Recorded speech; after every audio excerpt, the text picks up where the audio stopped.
সিপিআইএমের 4টি গণসংগঠনের ডাকে ব্রিগেড সমাবেশ আজ। সেই সমাবেশ ইতিমধ্যেই ভরে উঠেছে বাম কর্মী সমর্থকদের ভিড়ে। শ্রমিক, কৃষক, ক্ষেতমজুর এবং বস্তি 4টি গণসংগঠনের ডাকে রবিবার আজ ব্রিগেড প্যারেড গ্রাউন্ডে এই সমাবেশ শুরু হতে চলেছে। আর কিছুক্ষণের মধ্যেই মূল সমাবেশের যে কাজ তা শুরু হয়ে যাবে। ইতিমধ্যেই গান সহ নানা সাংস্কৃতিক অনুষ্ঠানও চলছে। ভরে উঠেছে ব্রিগেড। মাল্টি ক্যামেরায় ব্রিগেড প্যারেড গ্রাউন্ডের এই মুহূর্তের ছবি আপনারা দেখছেন। আজ বামেদের এই সমাবেশ বছরখানেক পরেই 26-এর বিধানসভা নির্বাচন, তার আগে শূন্যের গেরো কি কাটবে? আজ এই ব্রিগেড সমাবেশ থেকে কি বার্তা দেন বাম নেতৃত্ব, সেদিকে নজর সব মহলের। বাম কর্মী সমর্থকরাও আজ নজর রেখেছেন এই ব্রিগেডের দিকে। নেতৃত্বের তরফ থেকে কি রণকৌশল দেওয়া হয়, কি বার্তা দেওয়া হয়? আগামী বিধানসভা নির্বাচনে ঠিক কোন ইস্যুকে সামনে রেখে লড়াইয়ের ময়দানে থাকবে সিপিআইএম? কর্মী সমর্থকদের চাঙ্গা করতে কি দাওয়াই দেওয়া হয়, সেদিকেই নজর। পুলিশের তরফে সমস্ত ব্যবস্থা করা হয়েছে আজ সকাল থেকেই, যাতে কোথাও যানজটের পরিস্থিতি তৈরি না হয়। তার কারণ শহরের বিভিন্ন প্রান্ত থেকে মিছিল এগিয়ে এসেছে, আরও একাধিক মিছিল এগিয়ে আসছে এবং ব্রিগেড প্যারেড গ্রাউন্ডের উদ্দেশ্যে এগিয়ে যাচ্ছেন বাম কর্মী সমর্থকরা। হাওড়া স্টেশন, শিয়ালদা স্টেশন তো বটেই, আরও একাধিক জায়গা থেকে। আর কিছুক্ষণের মধ্যেই এই ব্রিগেড ময়দানে এসে পৌঁছবে, কিন্তু আমরা আর অপেক্ষা করতে পারবো না। আমরা আমাদের সভার কাজ আমরা শুরু করতে চলেছি। বন্ধুগণ, মুর্শিদাবাদে সাম্প্রদায়িক সংঘর্ষে শহীদ হরগোবিন্দ দাস, চন্দন দাস এবং নিহত পরিযায়ী শ্রমিক ইজাজ আহমেদ, এদের জন্যে, এদের পরিবারের সাহায্যার্থে আমরা এই ব্রিগেডের সমাবেশে আমাদের স্বেচ্ছাসেবকরা আপনাদের কাছে যাবেন। আপনারা যে যার সাধ্যমতো করে আপনারা আর্থিক সাহায্য করবেন। এবং আজকে বিজেপি এবং তৃণমূল গোটা রাজ্যে যে সাম্প্রদায়িক বিভাজন এবং যে হিংসা, যে ঘৃণার রাজনীতি আমাদের রাজ্যে ওরা করার চেষ্টা করছে, এই শক্তিকে আমাদের প্রতিহত করতে হবে। আজকের এই সমাবেশ। বিমান বসু ইতিমধ্যে পৌঁছে গিয়েছেন ব্রিগেড প্যারেড গ্রাউন্ডে। তিনি কি জানিয়েছেন শোনাবো। চড়া রোদ, মাথার ওপর ঘাম ঝরছে, তারপরেও আপনাদের কর্মী সমর্থকরা মাটি আগলে পড়ে রয়েছেন। 26-এর আগে কর্মী সমর্থকদের কি বলবেন?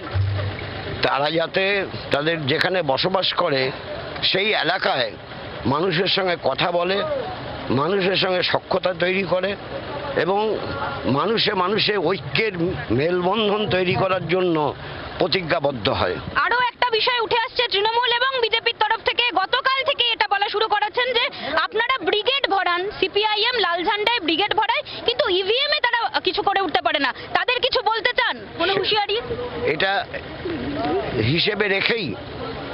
হিসেবে রেখেই মানুষের সঙ্গে সখ্যতা গড়ে তুলতে হবে।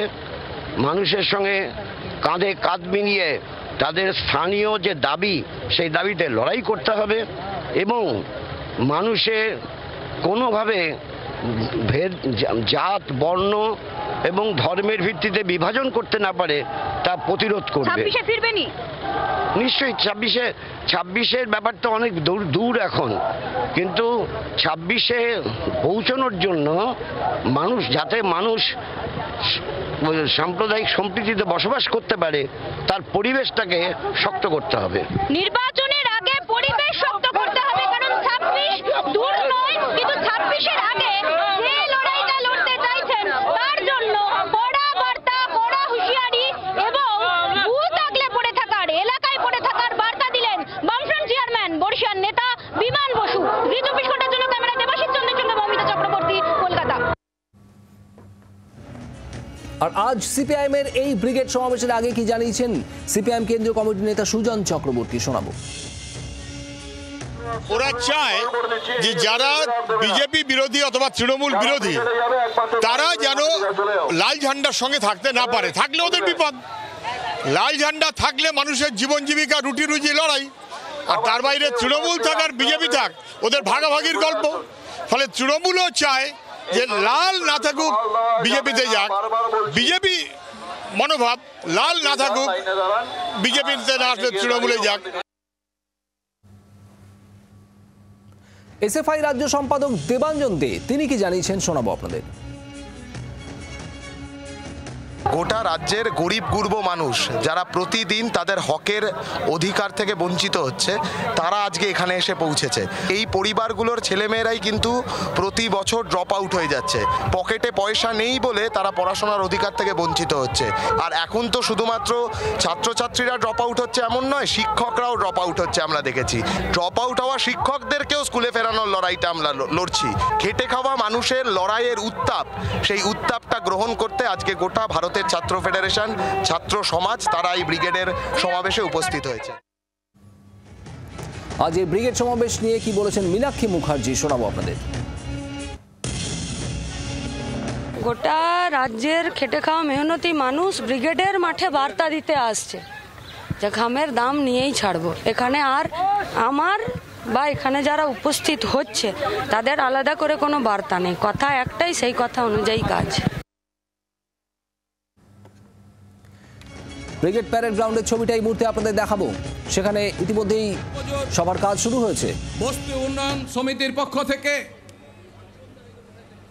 এই ঐতিহাসিক শ্রমজীবী মানুষের সমাবেশ আমরা ব্রিগেড প্যারেড গ্রাউন্ডে ডেকেছি। আমাদের দেশের স্বাধীনতার পরে শ্রমিক, কৃষক, ক্ষেতমজুর, বস্তিবাসী মেহনতি মানুষের এই ধরনের সমাবেশ অতীতে আমরা কোনোদিন ডাকিনি। আজকে গোটা দেশে একটা ভয়ঙ্কর পরিবেশ আজকে তৈরি হয়েছে। দেশে গভীর সংকট, কেন্দ্রে নরেন্দ্র মোদী সরকার, এই সরকার আমাদের দেশের পুঁজিপতি ধনিক শ্রেণীর সাথে জোটবদ্ধ হয়ে আমাদের দেশের শ্রমজীবী সাধারণ মানুষের ওপরে ভয়ঙ্কর আক্রমণ নামিয়ে এনেছে।